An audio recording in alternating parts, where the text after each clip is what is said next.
dari amal-amal ibadah kita.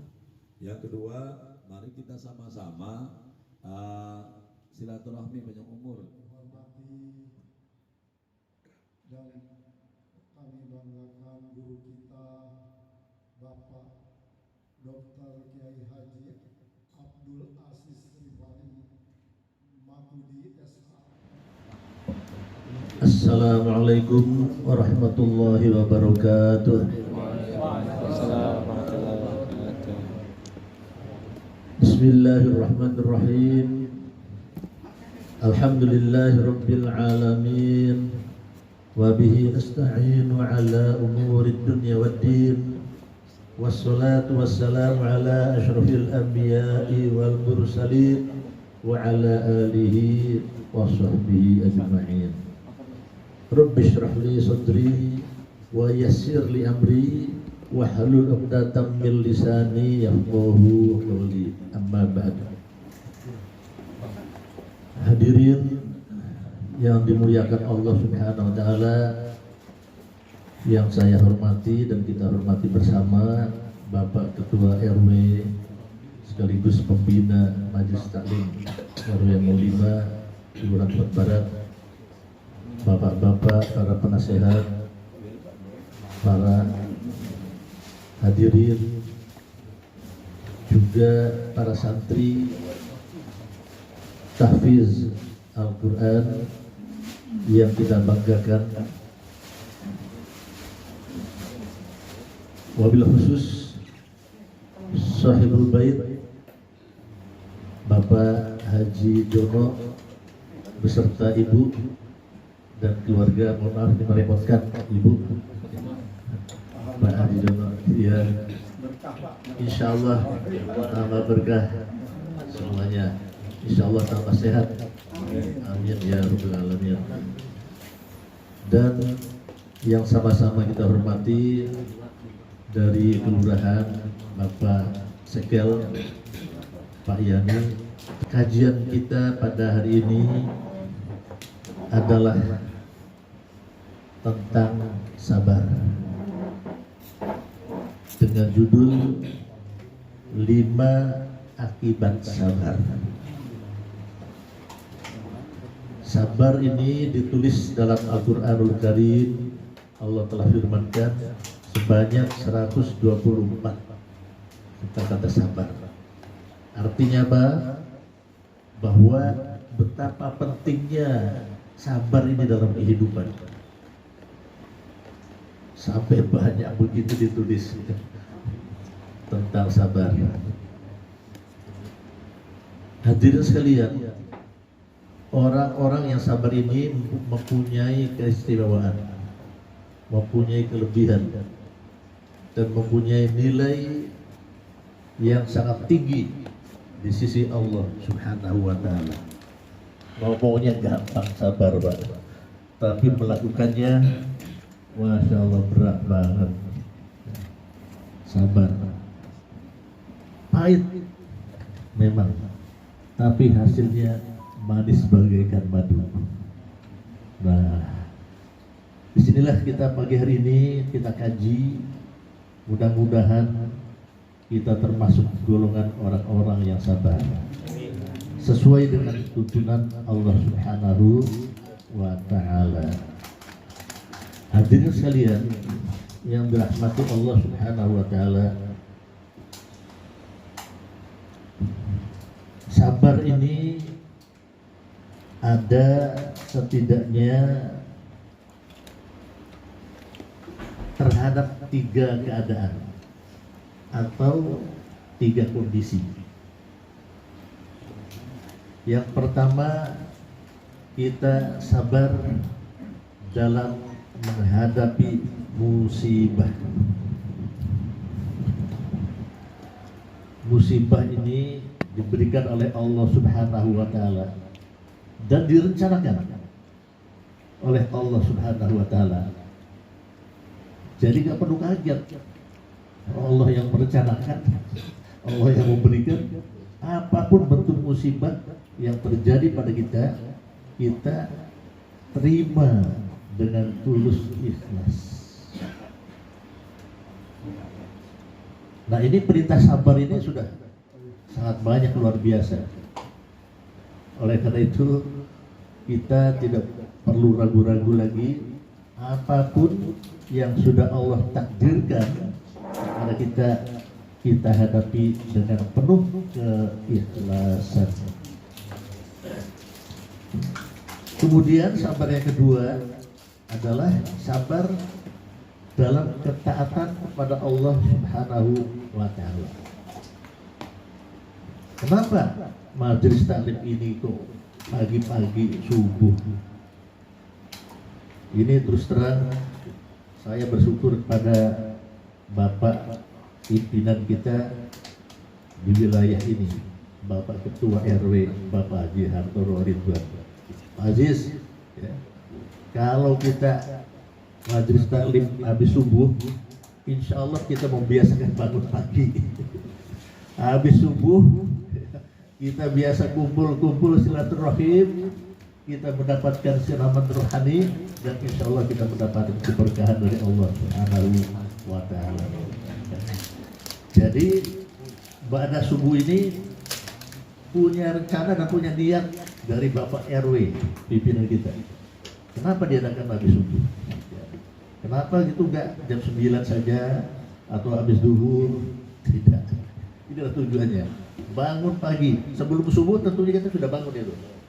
Sudah bangun. Dan alhamdulillah kita berjalan sudah 1 tahun lebih pengajian kita ini. Konsisten dan terus. Alhamdulillah. Pengajian katanya kalau lebih dari 10 orang, wah itu sudah luar biasa itu. Kalau sudah lebih dari 10 orang terus itu luar biasa. Alhamdulillah. Saya pernah ngajar di Pesanggerahan itu kadang-kadang 8 orang, kadang-kadang 4 orang, kadang-kadang 20. Itulah pengajian. Karena apa? Godaan setan dalam ketaatan ini luar biasa. Makanya diminta kita untuk sabar dalam taat.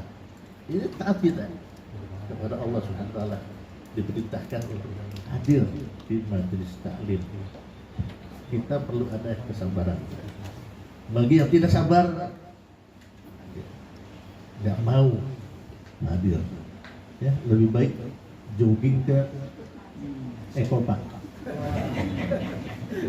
Ya, PRW. Ya, kita juga bisa hadir, Pak. Habis dari sini pulang sebentar ganti pakaian Ekopark. Alhamdulillah, jalan-jalan. Ya. Tapi hadirnya ini adalah memerlukan kesabaran. Ini semua sahabat-sahabat kita, ya, bapak-bapak, adik-adik, ibu-ibu yang hadir, ini orang-orang yang sabar dalam ketaatan. Ya.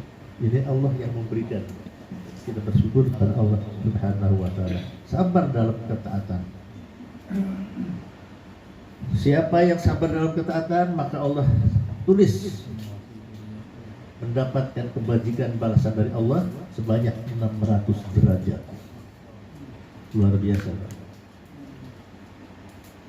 Datangnya kita ke majelis taklim dalam ketaatan, datangnya kita jamaah sholat subuh ke masjid, ke mushola, itu mendapatkan 600 derajat balasan dari Allah Subhanahu wa Ta'ala. Itu dalam hadis riwayat Ibnu Abi Ad-Dunya dan juga Ibnu Yasir At-Tabari. Yang ketiga, sabar terhadap apa? Maksiat. Maksiat ini makin lama ini makin merajalela. Gak tahu ini kenapa ini, Pak Ustaz. Tapi ya, kenapa? Ini subhanallah makin merajalela. Ada aja tuh sebabnya itu.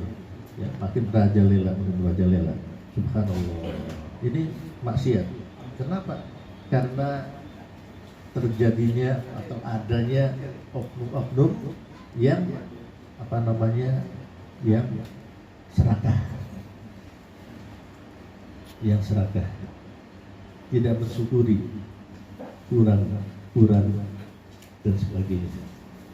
Kita saksikan luar biasa ya, bagaimana yang terjadi di Batam ini. Kenapa terjadi? Karena serakah, Pak. Serakah. Tidak tahu, tidak merasakan bahwa ada orang-orang yang tertindas, ya, terpedaya. Masya Allah.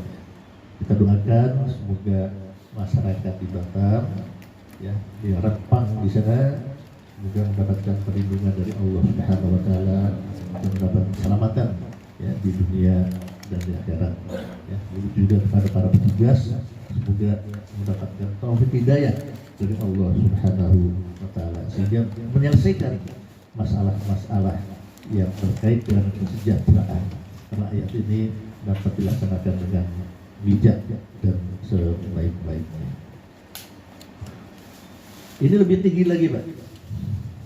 Derajatnya lebih tinggi lagi, yaitu 900 derajat kita mendapatkan kalau kita sabar menghadapi maksiat ini. Ya.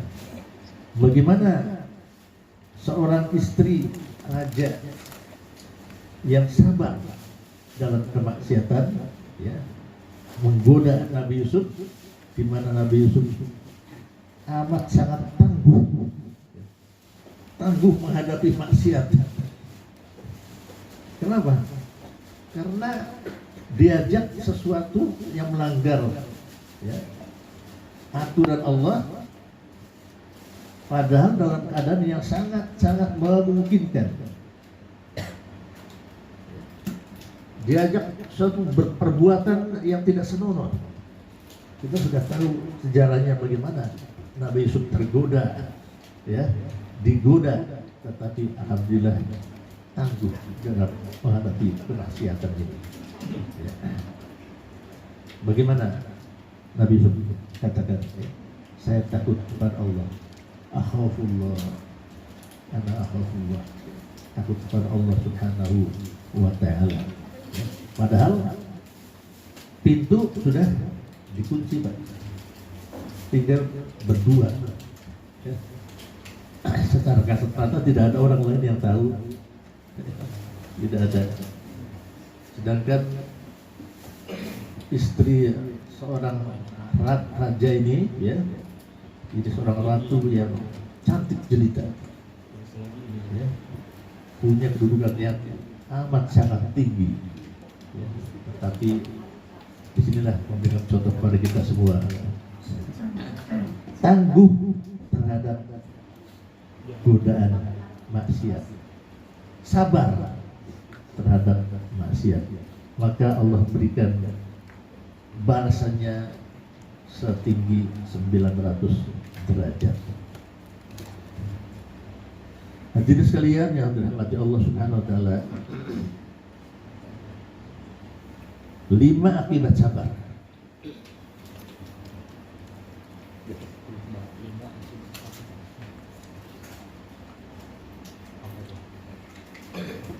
Yang pertama, orang yang sabar akan dicintai dan dibersamai. Dicintai dan dibersamai, Pak. Ini sudah kalimat yang sangat menunjukkan urgen. Urgen banget ini. Allah memperhatikan banget pada orang yang sabar ini. Cintai dan dibersamai. Dibersamai itu, Pak, luas. Ya, dilindungi, ya, diberikan keberkahan, ya, diberikan kecukupan, ya, diberikan kebaikan-kebaikan lainnya dan sebagainya. Dibersamai. Ibu-ibu, bapak-bapak dapat melihat surat Al-Imran ayat 146. A'udzu billahi minasyaitonir rajim. Bismillahirrahmanirrahim. Wallahu yuhibbus sabirin. Allah mencintai orang-orang yang sabar. Ya, memang gak mudah sabar. Ya, kita maunya melawan aja, melawan. Kadang-kadang hati ini berontak, ya. Tapi tetap kita punya pengendalian. Sabar, sabar. Boleh sambil ngelus dada, boleh, ya, supaya hatinya, dadanya, emosinya turun. Sabar, sabar. Kenapa? Karena ini pahit memang, tapi madu yang kita rasakan mati. Bayangkan, ya, sabar terhadap maksiat 900 derajat kita dapatkan.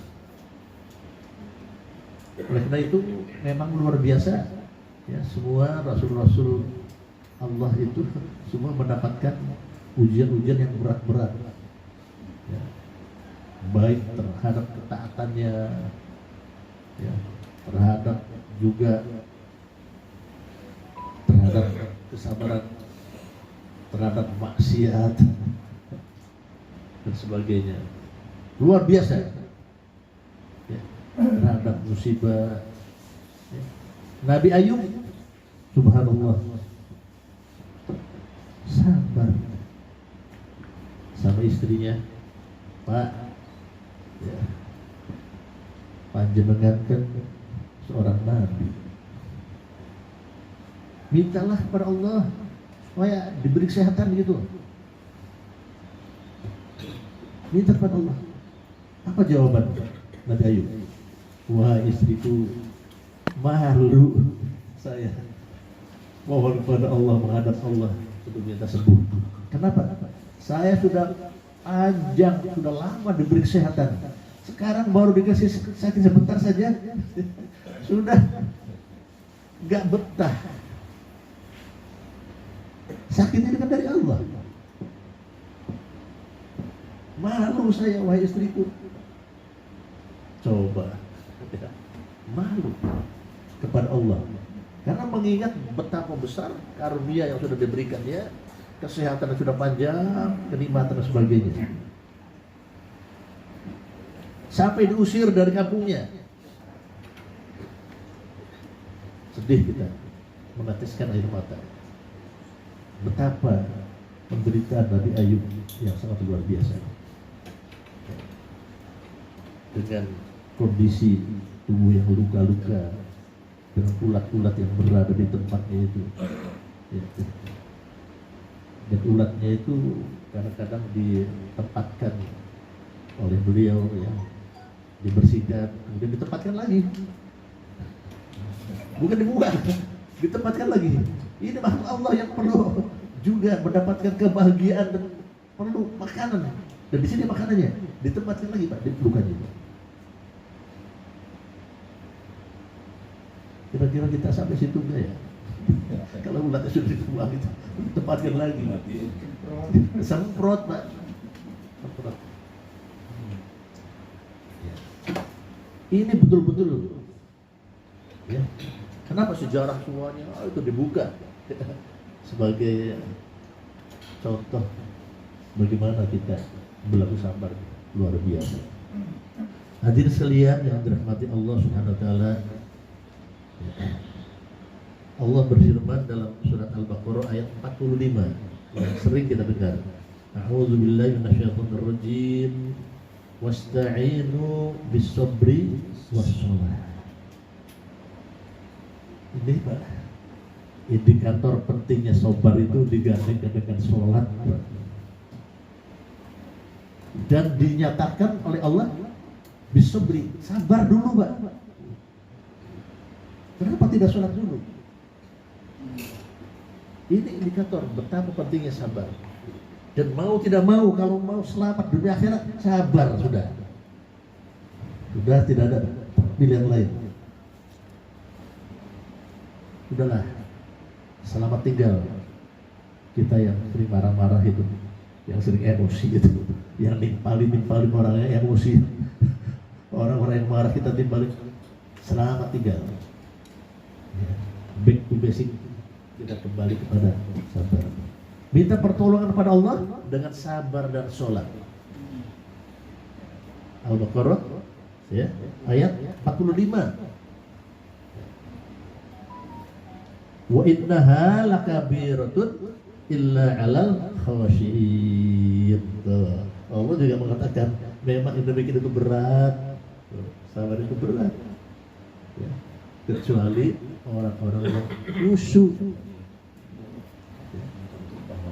orang-orang yang khusyuk. Siapa yang khusyuk itu? Orang yang khusyuk adalah orang yang memahami ilmunya sabar.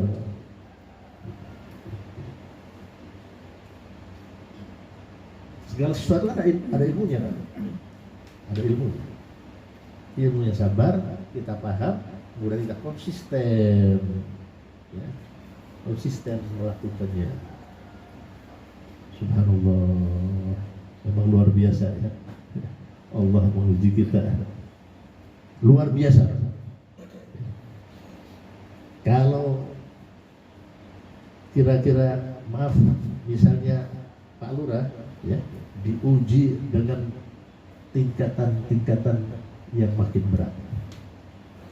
Begitu naik jadi camat, ujiannya lebih berat lagi, Pak. Jadi wali kota lebih berat lagi ujian. Terus makin naik makin berat ujiannya. Kenapa? Karena penggodanya, setannya juga terpilih, Pak, yang akan menggoda. Jenderal, Pak. Jenderal. Kalau yang digoda itu bintang 1, ya, maka setan itu bintang 2. Sudah naik dia. Kalau dia bintang 2, bintang 3, Pak, legend. Jadi tidak heran, memang itulah, ya.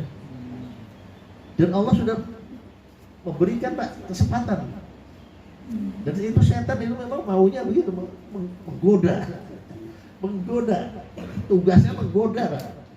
Nah, makanya orang sabar akan selalu ingat, ya Hayyu ya Qayyum, la ilaha illa anta. Insyaallah ini kita amalkan. Kita menjadi orang yang sabar. Maka Nabi suami juga begitu. Ya Allah, kapan suami ini benar? Kata istrinya. Istrinya bilang juga, kata suami bilang, ya Allah, mudah-mudahan jadi baik. Kapan istri saya ini benar? Ini kadang-kadang terus saya begitu kembali. Ya Hayyu ya Qayyum, la ilaha illa anta. Masya Allah, kembali.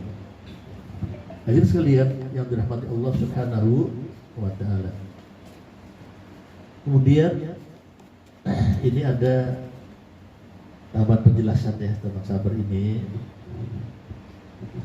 bahwa Allah telah mengajarkan pada kita, ya, yang pertama, agar tahan ketika menghadapi hantaman badai. Tapi di situ dijelaskan al-awwal, hantaman yang pertama. Karena sejatinya hantaman yang pertama itulah sebenarnya yang akan dinilai betul-betul oleh Allah Subhanahu wa Ta'ala.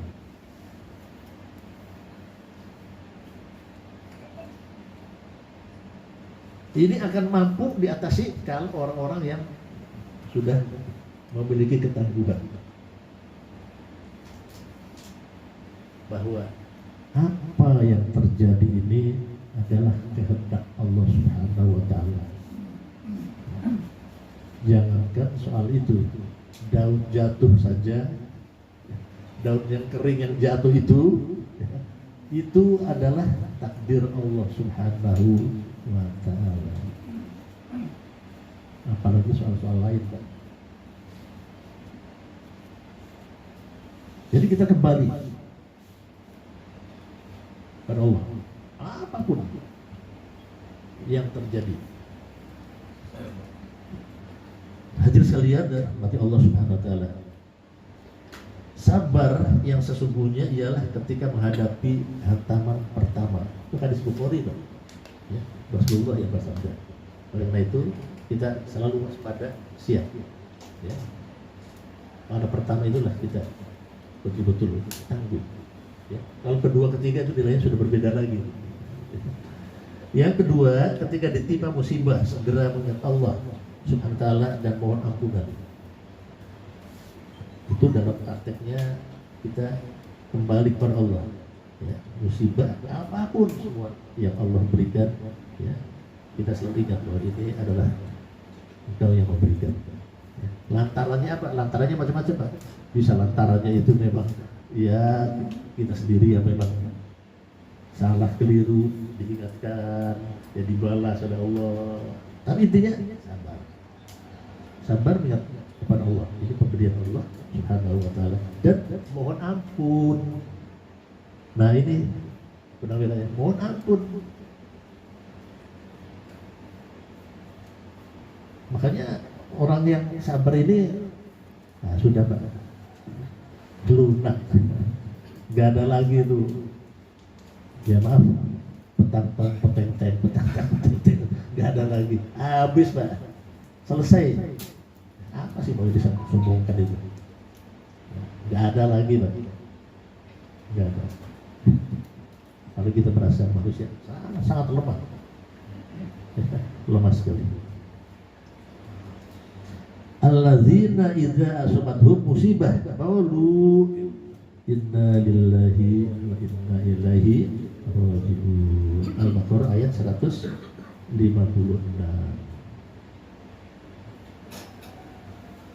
Kemudian yang ketiga, tidak menampakkan musibahnya kepada orang lain. Jadi musibah itu kan tidak perlu disebar-sebarkan. Dapat musibah, ya. Kita diperintahkan sabar dan tidak perlu orang lain tahu. Nah ini susah juga ini, susah juga ini.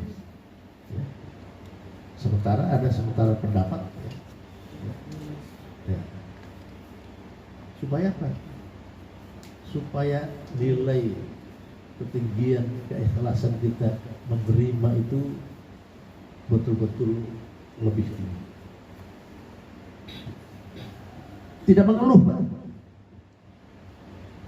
Ya Allah, saya lagi dapat musibah nih. Udah, diam aja deh. Gak usah cerita musibah. Ya. Istri seorang sahabat Abu Talha, namanya Ummu Sulaim, ditinggal mati oleh anaknya, meninggal. Anak yang sangat disayang mati, Pak. Ya. Betapa hancurnya seorang ibu yang didambakan, yang disayang. Dan ternyata Pak, banyak Pak anak yang disayang itu, maaf, kadang-kadang diambil duluan oleh Allah Subhanahu wa taala, Pak. Ya. Di sini memberikan contoh Ummu Sulaim bersabar, ya, dia tidak mengeluh, dan dia kembalikan kepada Allah Subhanahu wa taala. Memang anakku ini adalah milik Engkau ya Allah, Engkau ambil, monggo. Anakku, suamiku, semuanya diambil, silahkan. Di sini kita berceritakan, itu digambarkan, dijelaskan dalam hadis riwayat Muslim. Kemudian sabar menghadapi semua cobaan dengan ikhlas kita menghadapinya, ya, berserah diri kepada Allah Subhanahu wa ta'ala.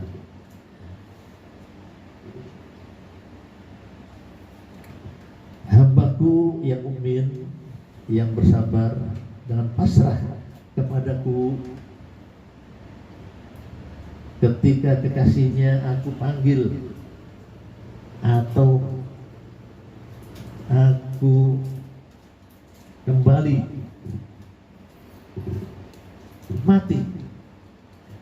dari mati, ya tadinya hidup, mati lagi, kembali mati.